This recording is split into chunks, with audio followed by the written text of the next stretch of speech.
আমি শাহিনুর। আজকে আমি আপনাদের কাছে একটি নতুন অ্যাপ নিয়ে এসেছি। অ্যাপটির নাম হাজার বছরের শ্রেষ্ঠ বাঙালি, জাতির জনক বঙ্গবন্ধু শেখ মুজিবুর রহমান। আমরা জানি বঙ্গবন্ধু শেখ মুজিবুর রহমান স্বাধীন বাংলার স্থপতি, হাজার বছরের শ্রেষ্ঠ বাঙালি। এমন একটা মহান ব্যক্তির সম্পর্কে আমাদের সকলের ভালোভাবে জানা উচিত। ইচ্ছা থাকা সত্ত্বেও অনেকে হয়তো তথ্যের অপ্রতুলতার কারণে তার সম্পর্কে সঠিক তথ্য জানতে পারছে না। আর এর জন্যই আমরা বিভিন্ন বই বা ইন্টারনেট থেকে ছড়িয়ে ছিটিয়ে থাকা তথ্যগুলো একত্রে করে একটি অ্যাপ বানিয়েছি, যার মাধ্যমে যে কেউ জাতির জনক বঙ্গবন্ধু শেখ মুজিবুর রহমানের জীবনের জন্ম থেকে মৃত্যু পর্যন্ত সব তথ্য সম্পর্কে জানতে পারবে।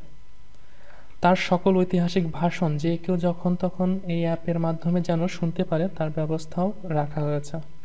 সর্বোচ্চ সংখ্যক লোকে যেন এই অ্যাপ ব্যবহার করতে পারে, তার কথা চিন্তা করে আমরা এই অ্যাপটির মূল কন্টেন্ট বাংলা ও ইংলিশে ট্রান্সলেট করেছি, যেন যে কোনো বিদেশি এই অ্যাপের মাধ্যমে জাতির জনকের জীবনী সম্পর্কে জানতে পারে। তো আসুন দেখে নিই অ্যাপটিতে কি কি ফিচার আছে। এখন অ্যাপটি ওপেন করি।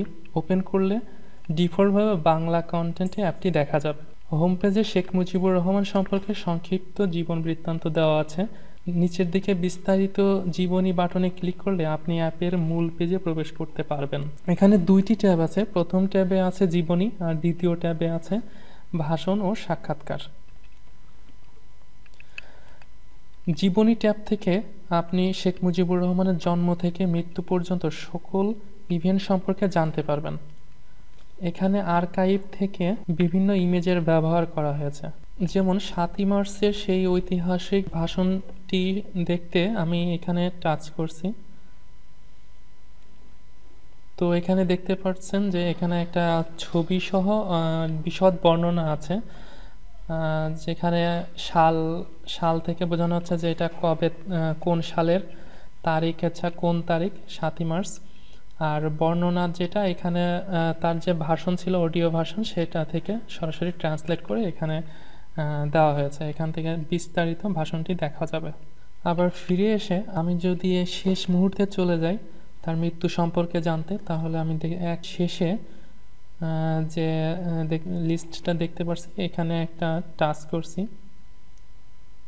টাচ করলে দেখা যাচ্ছে শিরোনামে আসছে স্বাধীন বাংলার ইতিহাসে এক কালো অধ্যায়, সাল 1975, তারিখ 15 আগস্ট। এখানে তার মৃত্যু সম্পর্কে বিশদ বর্ণনা দেওয়া আছে। এখন আসি ভাষণ ও সাক্ষাৎকার ট্যাবে। ভাষণ ও সাক্ষাৎকারে আপনি তার ঐতিহাসিক ভাষণ ও সাক্ষাৎকার সম্পর্কে জানতে পারবেন। আমি যদি বাকশালের ভাষণ শুনতে চাই, তাহলে আমি শেষের দিকে এখানে আসছি এবং বাকশালের ভাষণ এখানে টাচ করলে একটা মিডিয়া প্লেয়ার চলে আসছে। এখানে আমি প্লে বাটনে যদি টাচ করি তাহলে আমি শুনতে পারবো ভাষণটা।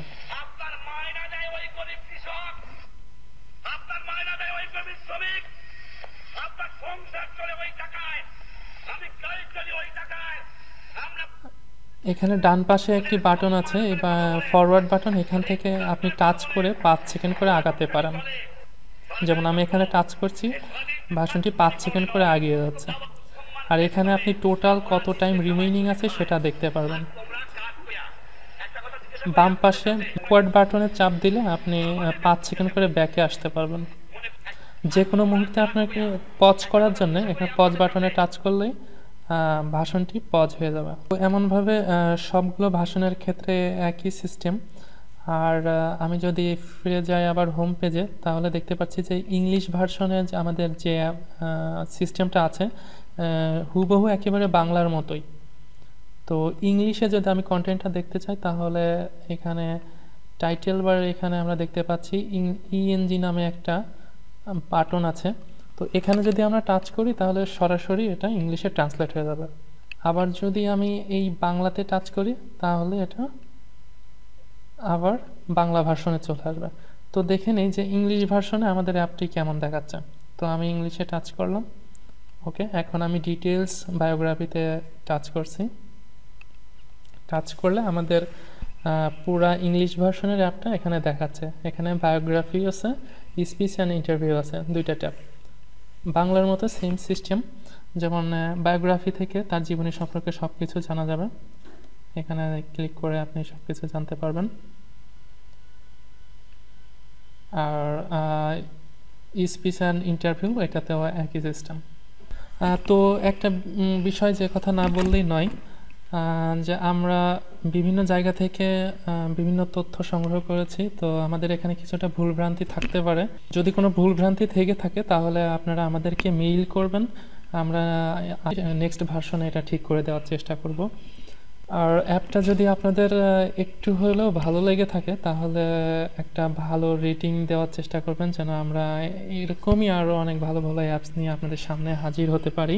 তো ধন্যবাদ সবাইকে, ভালো থাকবেন, আল্লাহ হাফেজ।